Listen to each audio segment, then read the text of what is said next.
রানীর হিয়া ভোগা কান্ড শুনে দিলীপ প্রজাই কুদক্ষিণা কয় প্রিয় কুদক্ষিণা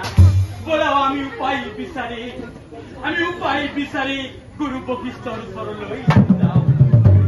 হয় আহিব